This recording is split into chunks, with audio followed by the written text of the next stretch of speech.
Hello, this is Sarah Brosh. Welcome back to my channel.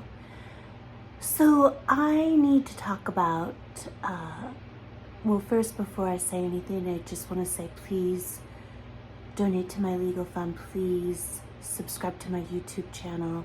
I will have all the links to my fundraising links below, everything. And please support me so that we can restore due process at Yale and throughout academia and everywhere, and so that we can end woke KKK cancel culture and trial by Twitter, and we can stop monsters, moral monsters like Jonathan Haidt and Sam Harris. So this is what I need to talk about tonight. I'm incredibly upset. And I'm suicidal again. I've been intermittently suicidal since the witch hunt at Yale, since the living or napping while black hate crime hoax at Yale. And it's now been almost 5 years. It's been like 4.5 years, almost 5 years since the witch hunt at Yale that almost got me killed, an innocent Yale grad student and lifelong human and civil rights attorney and activist. And today, Sam Harris, one of the four horsemen of the apocalypse of the online atheist community for, 2 decades now, or however long, the author of The End of Faith, etc., etc. So he has this podcast called Making Sense, and he had Jonathan Haidt on at the height of the witch hunt at Yale. Jonathan Haidt is the social psychologist. He is a professor at NYU Stern in the business school. And so at the height of the witch hunt at Yale, when I was in hiding to save my life, when I spent each day going into literal physical shock still on the hour, every hour, shaking uncontrollably because I was in physical shock. I was in shock that what was happening to me was actually happening to me, that I couldn't process that I was actually being subjected to a global vilification. I was being vilified on a global scale as some kind of despotic Pol Pot figure, as some kind of genocidal villain, as a secret Nazi who was trying to lynch black students at Yale via the Yale campus police. And nothing could have been more asinine, more ludicrous. I was not only the PhD student of Jason Stanley, probably the premier, the ultimate social justice warrior. I was also the PhD student of Scott Shapiro in the Yale Law School, and also I was the PhD student, the social psychology PhD student of Tom Tyler, the father of procedural justice, one of the co-directors of the Justice Collaboratory with Tracy Mears in the Yale Law School. They were both on Barack Obama's 21st Century Policing Task Force. I worked on implicit bias and police brutality. It was just patently asinine, patently ridiculous to suggest that I was a secret Nazi who was trying to lynch black students at Yale via the Yale campus police. And even if you want to say that Jonathan Haidt didn't say that in the New York Times and on Sam Harris's podcast as part of his fall 2018 book tour for the coddling of the American mind with Greg Lukianoff of the Fire Org. And I'm going to do a whole series of videos on what the Fire Org did to me. But there is no way at that level of academia I know that I was not a professor yet. I was a graduate student. I was a PhD candidate at that point. But at that level of academia, especially within a discipline, it is so insular, it is so incestuous that everyone knows everyone. There is zero chance that Tom Tyler, I think that Tom Tyler and John Haidt had worked together, had actually worked together. And even if they hadn't, they obviously knew each other very, very well. They're both social psychologists. That is Tom Tyler's field. I was his social psychology PhD student. There's zero chance that Jonathan Haidt didn't know that. There's no way that Jonathan Haidt didn't know that I was Tom Tyler's social psychology PhD student. And for him to think that Tom Tyler's social psychology PhD student would engage in the most egregious racist behavior, which is what he accused me of. Racial harassment, racist harassment of another student.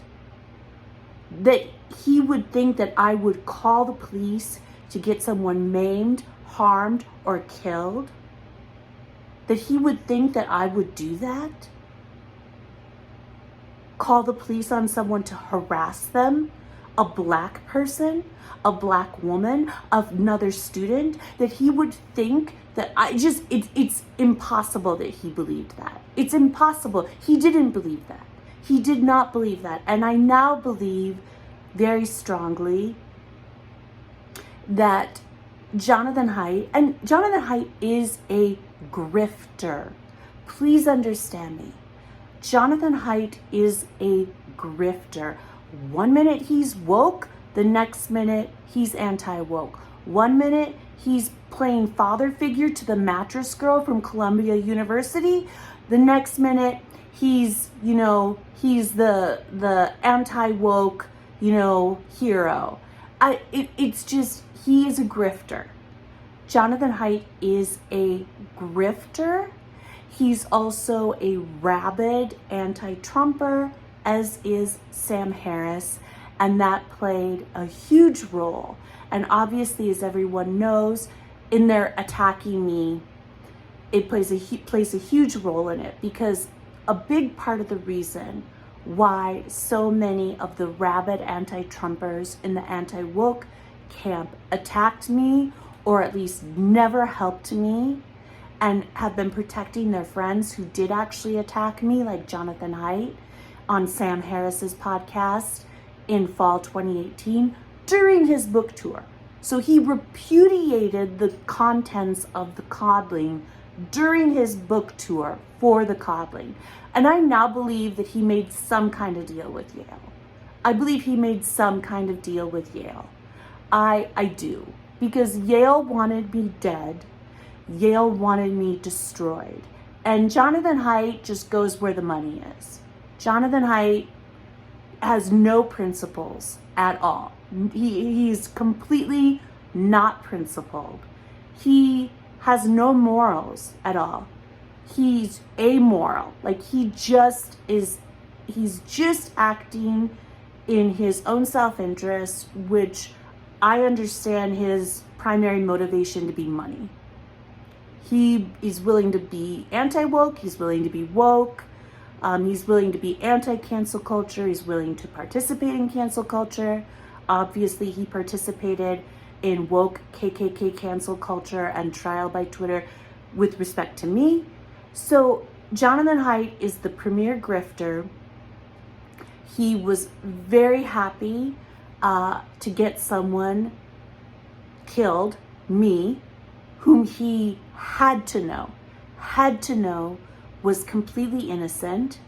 He said on Sam Harris's podcast that I should have been horribly ashamed of myself, that what I did was just terribly racist, just this horribly racist thing that I did. I absolutely believe he made some kind of deal with Yale. I believe he made some kind of deal with New York Times. There was some kind of quid pro quo that happened. There was some kind of arrangement that happened. I absolutely believe that. I absolutely believe that, because there's zero chance that Jonathan Haidt didn't appreciate that he was putting the life of a completely innocent person in the gravest of danger. There's no way he didn't appreciate that. His whole shtick, especially right now in this moment, his whole shtick is about the dangers of social media. The dangers of social media and how it can drive people who are vulnerable, like me, with mental health disabilities, with a susceptibility to suicide, with a family history of suicide. How it can put me at risk for suicide, being mobbed, being cyberbombed, being subjected to a moral outrage mob on social media, on Twitter, on Facebook, on Instagram, on all of them, on YouTube. So that's his whole shtick right now, especially right now. And that's his whole shtick in the coddling, the dangers of social media. There's no way he did not appreciate the fact that he was likely driving a completely innocent person. There was no way that he didn't appreciate that I was very likely completely and totally innocent. There's no way that he did not appreciate that he was very likely driving a completely innocent person to suicide, destroying the lifelong human and civil rights, academic and legal careers of a completely innocent person. There is no way that Jonathan Haidt and Sam Harris now also do not appreciate that and did not appreciate that. I gave Sam Harris the benefit of the doubt after fall 2018. I can't remember exactly when I found out what Jonathan Haidt had done to me, but I was in a state of shock when I found out. I was completely in shock. I couldn't believe it. I could not believe that John Haidt had done this to me.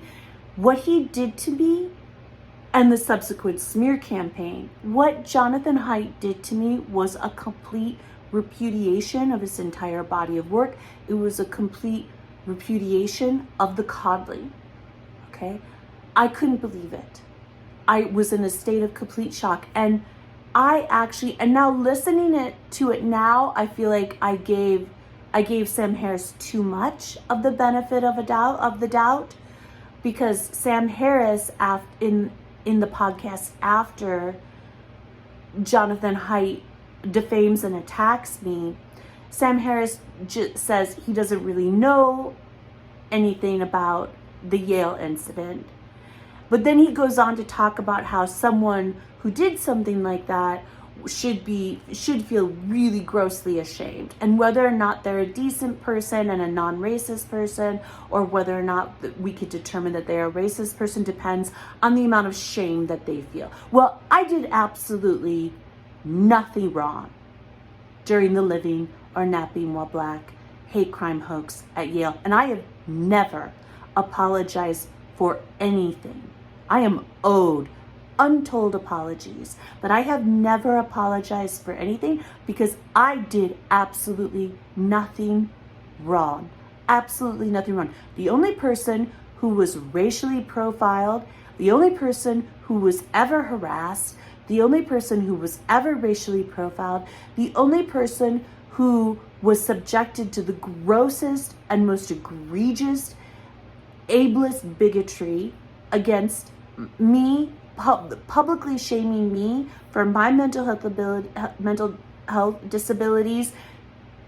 In the video that Lolata Siambola took, she, umpteen times, she says I should be institutionalized, that I'm a psycho, that I'm crazy, that the Yale administration knows that I'm crazy, that the Yale administration knows that I should be institutionalized. She basically admits that the Yale administration was illegally feeding her my medical history, my mental health history at Yale. And I believe that was through the resident coordinators, basically the RCs or the RAs in the dorm, the Hall of Graduate Studies on Yale's campus. So this was perfectly obvious. So if Jonathan Haidt, he's supposed to be a social psychologist, right? His whole shtick right now is about the dangers of social media, the dangers to mental health of social media. And if he watched the video that Lolata Siambola took on May 8th, 2018, then he saw her, he heard her. He saw her and heard her just engage in the most disgusting ableist bigotry against persons with mental health disabilities. And when Kathy Young at a Fire Org event approached Jonathan Haidt and asked him about me, he told her, I'm crazy. Jonathan Haidt, the social psychologist, told her I'm crazy. So just like the wokest wokester, Jonathan Haidt was perfectly happy. And then Kathy Young did this to me too. I do other videos about that. It's really hard for me to talk about still. But Jonathan Haidt was perfectly happy to defame me and to smear me as a delusional, violent, dangerous psycho, just like the wokest KKK monsters did. And then later, well, the reason why I'm so upset today is because Sam Harris re-released that podcast as one of his best of Making Sense podcasts. And he includes the part where Jonathan Haidt defames and attacks me, puts my life in danger, and attacks me to destroy my life and career, my livelihood, my reputation, and which he succeeded in doing. Congratulations, Jonathan Haidt. You made some kind of arrangement with Yale, probably. You set out to destroy the life of an innocent person.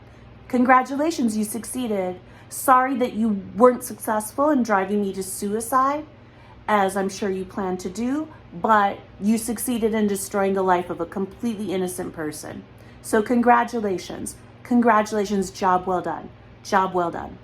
So Sam Harris today re-released that podcast as one of his best of Making Sense podcasts.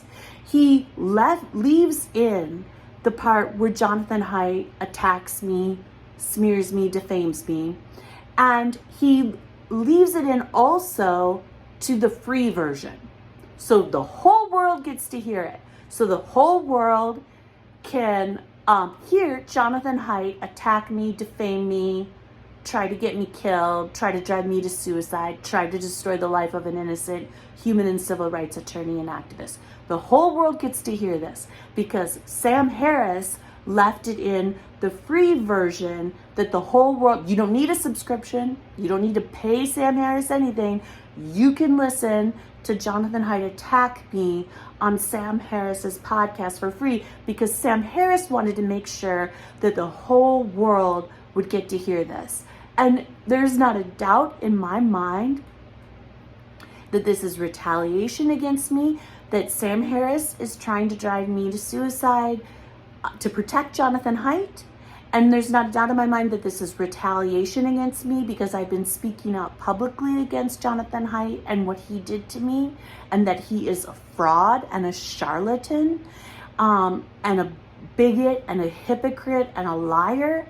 And there's not, and especially recently, I think that this is happening now. I think Sam Harris is doing this now, right now, today, because I just spoke out publicly in a very public way, in a very vociferous way, in a very vehement way against Jonathan Haidt after his appearance on 60 Minutes on CBS with Tristan Harris. And so they basically made this like group, this organization, and they're all about talking about the dangers of social media and also how it's destroying democracy and fomenting political polarization. Well, you know what? You know who's to blame for that, Jonathan Haidt? It's you. You're the one to blame for that, because the whole reason why you attacked me is because you're a rabid anti-Trumper, and you recognize that so many did this to me. They recognized that my story was going to help Trump. And the Living or Napping While Black hate crime hoax at Yale happened in May 2018. And then the witch hunt has just continued, ebbing and flowing, but just has continued the entire time. It is almost 5 years after the witch hunt at Yale, and Sam Harris and Jonathan Haidt are still trying to drive me to suicide, still attacking me, still trying to destroy me, still trying to silence me, still defaming me, trying to discredit me. Today, it's November 14th, Monday, November 14th, 2022. And the Living or Napping While Black, the culmination of that, the hate crime hoax, happened on May 8th, 2018. And then I had to immediately flee Yale's campus for my life, go into hiding to save my life. My surrogate dads had to pay a criminal defense attorney $10,000 to stop Yale from expelling me, because Yale was trying, and including Yale President Peter Salovey, Yale Graduate School Dean Lynn Cooley, were trying to destroy me and drive me to suicide, knew I was suicidal. There's no way that Jonathan Haidt didn't know that I was suicidal when he attacked me on Sam Harris's podcast in September 2018. There's no way he didn't know that. He knew that. He had to know that I was suicidal, that I wasn't hiding, that my life had been decimated, and I had done absolutely nothing wrong. I committed no crime. And even if someone, I don't believe for one second that Jonathan Haidt ever actually believed that I did anything racist at Yale. But let's just assume for a second that he did. What was done to me and what Jonathan Haidt did to me was evil. Evil, insane, racist, bigoted, disgusting, vile, venal. And it's destroying us. Jonathan Haidt is the one who's destroying us, because woke KKK cancel culture and trial by Twitter is destroying us. The Living While Black race hoax is destroying us. Okay? Subjecting private citizen nobodies to mob vigilante injustice without due process, to the immediate and grossly disproportionate sentence of social death or suicide without due process for non-crimes of unwokeness, that is destroying us. It's destroying our legal system. It's destroying our democracy. It's polarizing us. If Jonathan Haidt actually cared about polarization, political polarization, then he would not have done what he did to me. He would not be doing what he is doing to me right now, today, if he actually cared. This is why he's the ultimate grifter. He's the ultimate charlatan. He is a fraud. Okay, Jonathan Haidt is a fraud. He does not actually care about political polarization. Jonathan Haidt does not actually care about saving our democracy. He doesn't care. He doesn't care. He cares about making money. He cares about making moral outrage industry money. And so he will say whatever he needs to say to make moral outrage industry money.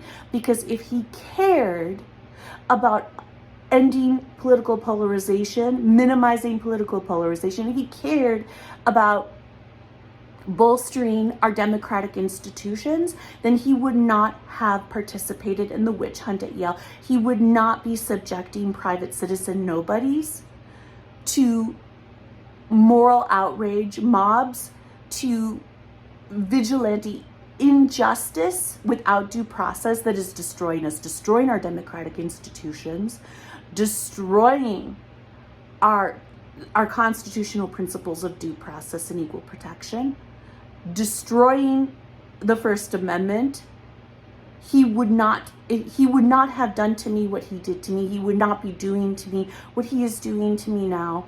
He would not be doing this if he actually cared about saving our democracy, our democratic institutions, if he actually cared about ending political polarization, if he actually cared about the dangers of subjecting people to more outrage industry mobs on social media and Twitter and trial by Twitter, and subjecting private citizen nobodies to cancel culture, if he actually cared about any of that, if he cared about any of that, he would not have done to me what he did and what he is still doing to me.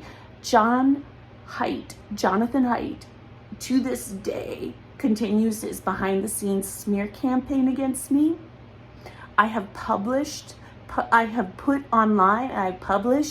the email that he sent that was clearly prepared to give out to anyone who asked him about me, and it's so asinine. I think he must be not very bright at this point, because how does he not realize that email, it didn't make me look bad, it made him look bad. It was a repudiation of his entire body of work. He engages in mind reading, he engages in presuming, assuming, projecting onto me implicit bias. Like it's everything that he decries, everything that he pretends to decry, everything that he pretends to rail against, he engaged in on Sam Harris's podcast, in the New York Times during his fall 2018 book tour for the Coddling, but also in his smear campaign, in this email that he obviously had prepared to give out to anyone who asked him about me. Everything that he decries, like he says in there that, that it's not about your intent, it's about the way that you make the Black person feel. That's the only thing that matters. He engages in mind reading. He says that because there were, he thinks all that matters is the race of the person. He says in the email, all that matters is the race of the person that you're calling the police on. No context matters. It doesn't matter like what happened. It doesn't matter if you have a good reason or not to call the police. And I didn't call 911. I didn't call the New Haven police. I called the non-emergency helpline of the Yale campus police, exactly as I've been instructed to do, like myriad times, by the Yale police, by Yale Police Chief Rennell Higgins, by the Yale administration, by the university-wide Title IX coordinator, Provost Stephanie Spangler, by Associate Provost Cynthia Smith, by Yale Grad School Dean Lynn Cooley. I did exactly what they were telling me to do. And they knew that I was being harassed and stalked across campus and harassed for months in my isolated dorm room, including that evening. And I did exactly what they told me to do. And I now believe that they were just setting me up for a fall. They were just setting me up. They were participants, full-fledged participants in the hate crime hoax. And they wanted me to call the police because they were setting me up for a fall and to use me in the role of their Nazi, so that they could introduce this vast Maoist new DEI and belonging, don't forget about belonging, bureaucracy for snitching on students and faculty for alleged, racial microaggressions and racial harassment and racial transgressions. So basically, Jonathan Haidt is just a horrible, horrible person. He is a liar and a charlatan and a fraud. And he needs to just resign from public life. He needs to just stop pretending. Stop pretending, Jonathan Haidt. Stop pretending that you're a guru on cancel culture and trial by Twitter, because you are not. You're a fraud and a charlatan and a liar. You're a liar. And your entire body of work is living while Black race hoax. It's fraudulent. You need to just resign. You need to resign in abject shame for what you did to me, and you need to make like myriad public apologies to me, and you need to help me save my life and career. Do you know how many times I've begged Sam Harris to help me save my life and career? He knows I'm innocent. He knows I'm innocent. And other people have asked him to, have reached out to him. Paula Wright, Sexy Isn't Sexist on Twitter, has reached out to him. So many people have reached out to him and asked him to help me save my life and career, to help me get the truth out about the witch hunt at Yale.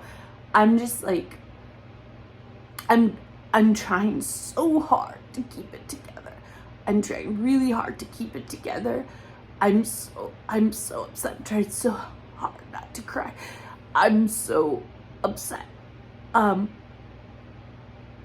think that's all I'm gonna say right now. I just can't believe that they're still, they won't let me live. Can I live? Can I live? Can I live? I'm struggling just to survive, just to stay off the streets. You won. Jonathan Haidt and Sam Harris, you won. You won. You wanted me destroyed, I'm destroyed. I'm barely keeping myself off the streets. You destroyed my academic career. You destroyed my legal career. I can't get a job. I can only get a low-paying, stay-at-home, remote job. I can barely pay my bills. I'm barely keeping myself off the streets. You won. You almost drove me to suicide. You're just not gonna stop until I'm dead. They're just not gonna stop. Jonathan Haidt and Sam Harris aren't going to stop attacking me until I'm dead. They're not gonna stop until I'm dead, and I don't know what to do. Can I live? I just wanna live. Can I keep living? Can I stay alive? Is that okay with you? They're not gonna stop attacking me until I'm dead. And the reason why is because I am the still living, breathing, walking, talking proof that their ideologies and careers are utter bigotry and stupidity, that they are charlatans and frauds and liars and bigots and hypocrites, that their bodies of work are just BS, are utter bigotry and stupidity. And that's why they're not gonna stop attacking me until I'm dead. They're not gonna stop attacking me until I'm dead. It's almost 5 years after the obvious living or napping while black hate crime hoax at Yale. And even if you think it's not true, but even if you think I did something racist, I'm a lifelong human and civil rights attorney. I committed no crime, and I've been destroyed. You won. You won, Sam Harris. You won, Jonathan Haidt. You wanted me destroyed. I'm destroyed. You destroyed me. You destroyed my life. I'm barely surviving. I'm barely staying alive. But that's not enough for you. It's not enough for you that you destroyed an innocent person and that I can barely survive and barely stay alive now. That's not enough for you. You're not gonna stop attacking me until I'm dead. You're not gonna stop attacking me until I'm dead.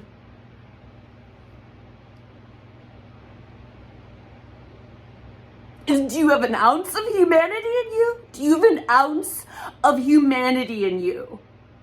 Is there anything human in you? Do you have an ounce of a heart? Are you just pure evil? Are you just pure evil? You're just pure evil? You're just pure evil. You just want me to die. You just want me to die. And you're not gonna stop until I die. No matter how many years it takes. No matter how much I've been punished for a non-crime. You don't care if you destroy our legal system. You don't care if you destroy our egalitarian public space. You don't care if you destroy the US Constitution. You want me dead. Because I'm the still living proof that you are frauds. Do you have an ounce of humanity in you? Not an ounce of humanity in you. I haven't been punished enough. I haven't been punished enough. I basically have been sentenced to death. I've been sentenced to social death. I've been sentenced to suicide. And it's shocking to me. Every day I'm shocked that I haven't killed myself. Every day I'm shocked that I haven't killed myself. You're just not going to stop until I actually kill myself. Is that it? Okay, I don't want this video to get too long. I'm going to stop there. I will do more videos about this. I'm in such a state of shock, and I don't know what to do anymore. I don't know what to do anymore. I've been fighting for almost 5 years, not just to save my life, but to stop the woke KKK monsters on Twitter. I was just trying to stop that Mike Bangs and Tariq Nasheed they were trying to destroy another private citizen nobody on Twitter via a Karen Gone Wild video, via woke KKK cancel culture and trial by Twitter. I don't know what to do anymore to get people to stop doing this. How many people have to die? The suicides are stacking up. The suicides are stacking up, and even if you don't care, even if someone doesn't care about innocent, nobody's killing themselves, if you don't care about that, you should care about the fact that we're destroying ourselves. This is what Jonathan Haidt claims to care about. Jonathan Haidt claims to care about the fact that we're destroying our democracy, we're destroying our society, we're destroying the US, we're destroying our Constitution, we're destroying our egalitarian public space. We are absolutely, Jonathan Haidt is right about that. We are absolutely destroying ourselves. And if Jonathan Haidt actually cared about that, then he would admit what he did to me, and he would apologize publicly, and he would help me save my life and career. But he doesn't actually care about that. He doesn't actually care about that. He only cares about making money. Okay, and Sam Harris made it perfectly clear why he's doing this to me. When he made that video, I can't remember with whom, he made that video and he said that anything was justified to stop Trump. And that's why so many people attacked me or just wouldn't help me, especially the rabid anti-Trumpers, even the ones who considered themselves to be anti-woke and anti-cancel culture, because they recognized my story was going to help Trump. So they threw all of their principles out the window, and they were happy to either attack me or to sit back and watch an innocent person almost die and do nothing. Do nothing. Okay, I will make more videos about this. I don't want this to get too long. But I will have all of my fundraising links below. Please donate to my legal fund. And I love you all so much for all of your support. I know I don't have that many supporters, but I literally would not be alive without my beautiful supporters, and including and especially James C. Coyne, who actually spoke out in support of me at a Fire Org event. And also, like, today, I reached out to him and I told him what happened and what Sam Harris and Jonathan Haidt had done to me, and he supported me, and it just made me feel a million times better. And I love him so much, and I just want to say that. And I love all of my beautiful supporters so much. Thank you so much for your support and your kind words. It means everything to me, and I'm trying so hard to keep fighting and to stay strong. I'm trying so hard to stay strong and to stay calm and to keep fighting, because it's not just about me. It's about restoring due process and equal protection. It's about ending woke KKK cancel culture so that no one else is subjected to what I was subjected to. No one else has to lose their life or commit suicide. No one else has to lose their career. No one else has to be subjected to this. I'm trying so hard. I'm fighting. I'm trying so hard to stay strong, but it's just really hard because monsters, moral monsters like Sam Harris and Jonathan Haidt won't stop attacking me. But I promise I'm going to keep fighting. I promise I'm going to stay strong. I promise I'm going to keep telling the truth. I'm not going to let them stop me. I promise. Okay, I love you all so much. Okay, have a great night. Okay, take care. Bye-bye.